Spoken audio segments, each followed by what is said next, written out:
Hi friends, முருங்கைக்கீரை juice செய்யலாமா?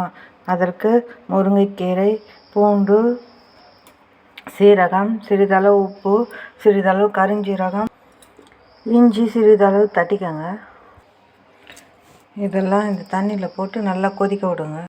அடுப்பை சிம்மில் வச்சு நல்லா கொதிக்க விடுங்க. இந்த கீரையை கொதிக்க வச்ச தண்ணிலேருந்து இந்த முருங்கைக்கீரையை எடுத்து ஆற வச்சு மிக்சியில் அடிச்சுக்கோங்க. மிக்சி ஜாரில் இந்த மாதிரி நைஸாக அரைச்சிக்கோங்க. பிறகு வடிகட்டிக்கோங்க. இந்த கொதிக்க வச்ச தண்ணி இதை மட்டும் ஊற்றிக்கோங்க.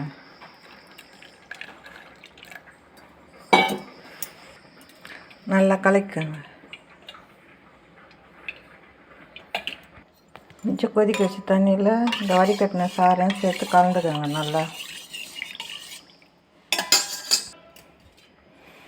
பிறகு கிளாஸில் ஊற்றிக்கோங்க.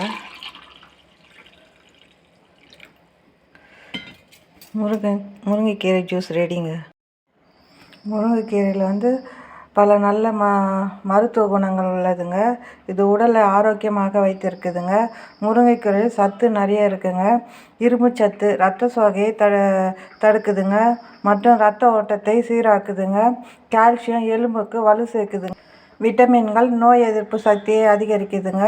புரதம் தசையை வலுவாக்குதுங்க. ஆன்டி ஆக்சிடென்ட்கள் உடலில் உள்ள தீங்குகளை விளைவிக்கும் பொருளை நீக்குதுங்க. நார்ச்சத்து ஜீரண சக்தியை அதிகரிக்குதுங்க. கொலஸ்ட்ராலின் அளவை குறைக்குதுங்க.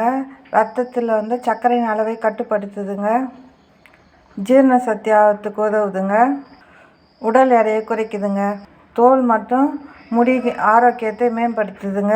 கண் பார்வைக்கு நல்லதுங்க. புற்றுநோய் செல்கள் வளர்ச்சியை தடுக்குதுங்க. கருஞ்சீரகம் சளி இருமலுக்கு நல்லதுங்க. ரத்தத்தின் சர்க்கரை அளவை கட்டுப்படுத்துதுங்க. சரும பிரச்சனையை நீக்குதுங்க. முடி வளர்ச்சிக்கு உதவுது. மூச்சுக்குழாயில் பிரச்சனை நீக்குது. ஆஸ்துமாவுக்கு நல்லதுங்க. சிறுநீரக கற்களை கரைக்குதுங்க. இஞ்சி ஜீரண சக்திக்கு நல்லதுங்க. சீரகம் ஜீரண சக்திக்கு நல்லதுங்க. பிடித்திருந்தால் லைக் பண்ணுங்கள், ஷேர் பண்ணுங்கள், சப்ஸ்கிரைப் பண்ணுங்கள்.